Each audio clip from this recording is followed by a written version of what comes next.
বন্ধুরা, কেমন আছো তোমরা? সবাই আশা করি সবাই খুব ভালো আছে। আমি কিন্তু একটা আজকে নতুন ভিডিও নিয়ে চলে এসেছি তোমাদের সামনে। আর এই ভিডিওটা কিসের ভিডিও এটা তো একটু পরেই বুঝতে পারবে, এই ক্লিপটার পরেই বুঝতে পারবে। তো চলো ভিডিওটা স্টার্ট করা যাক। এই যে দেখতে পাচ্ছ আমার সুন্দরী বৌদি বসে আছে। আজকের এই ভিডিওটা কিন্তু তার জন্যই স্পেশাল, কারণ আজকে আমার বৌদির স্বাদ ছিল। আমাদের ঘরে আসতে চলেছে খুব ছোট্ট সোনা, তাই আজকে আমাদের বৌদির স্বাদ ছিল। আর স্বাদের অনুষ্ঠান প্রায় শুরুই হয়ে গেছিলো।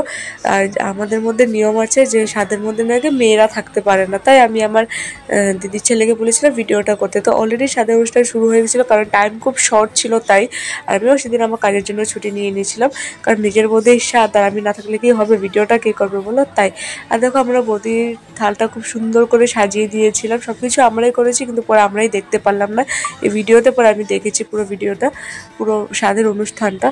তো যাই হোক, সবার আশীর্বাদ চলছিল। এই যে আমাদের দিদি, মা, কাকি, মাসি সবাই ছিল। আর আমার বৌদিটা দেখো, মানে আমার বৌদিটা এমন সুন্দর, আর ওকে যেন এক্সট্রা একটা সুন্দর লাগছিল। জানি না, সবাই বলে যখন মেয়েরা মা হতে চলে তখন নাকি আরও দেখতে একটা আলাদাই সুন্দর হয়ে যায়। আমার বৌদিকেও কিন্তু খুব সুন্দর লাগছিল দেখতে।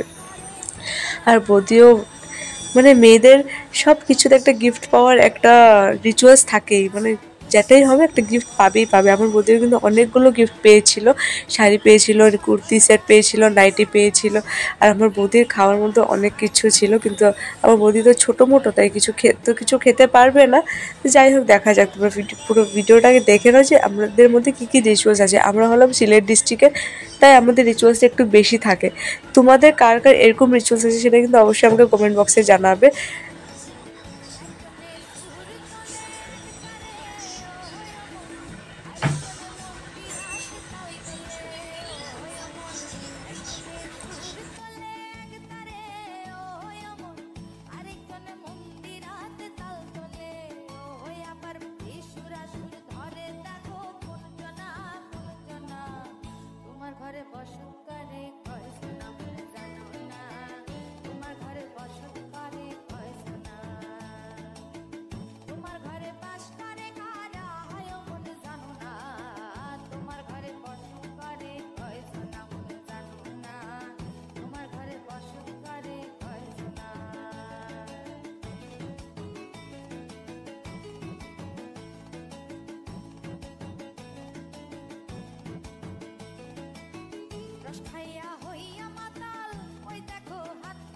তারপর আমি চলে গেছিলাম রান্নার দিকে, যেখানে নাকি রান্না হচ্ছিল। আর এখানে হচ্ছিল নিরামিষ রান্না, যেটা নাকি করছিল আমার একটা কাকি।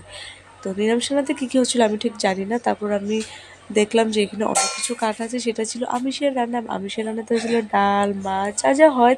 আর মাংসটা তো হয় না, তাই মাংস হচ্ছিল না। রান্না এখনও বসেনি। আর এই যে মাসি, আন্টি, ওরা সবাই বসেছিল, বসে বসে গল্প করছিল। আর ভাবলাম ফাঁকে আমরা একটা ভিডিও করি। এই যে ছোট্ট আমার একটা দিদির মেয়ে, যে নাকি খুব কিউট, খুব শান্ত, মানে খুব ভালো মেয়ে। তারপর আমার এই যে আরেকটা পুচকু সোনা, যেটা নাকি ভিডিওর ফার্স্টে তোমরা দেখতে পেয়েছো, ও হলো একটা বৌদির ছোট্ট একটা ছেলে, যাকে দেখে আমার খুব ভালো লেগেছিল। আমি কিন্তু এমনও বাচ্চা খুব ভালোবাসি, কিন্তু ও একটু খুব সিরিয়াস থাকে সবসময়। যাই হোক, তারপর আমার মাসি রান্না বসিয়ে দিয়েছিল।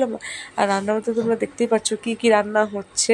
সব রান্নাগুলো আমি উঠাতে পারিনি, তার কারণ তখন সব রান্না কমপ্লিট হয়নি, তাই জন্য আমি উঠে পারিনি। সরি, আমার একটু কথা বলতে ডিস্টার্ব হচ্ছে, কারণ আমার না খুব সর্দি লেগেছে তাই। আর তারপরে সবার খাওয়া শুরু হয়ে গেছিলো।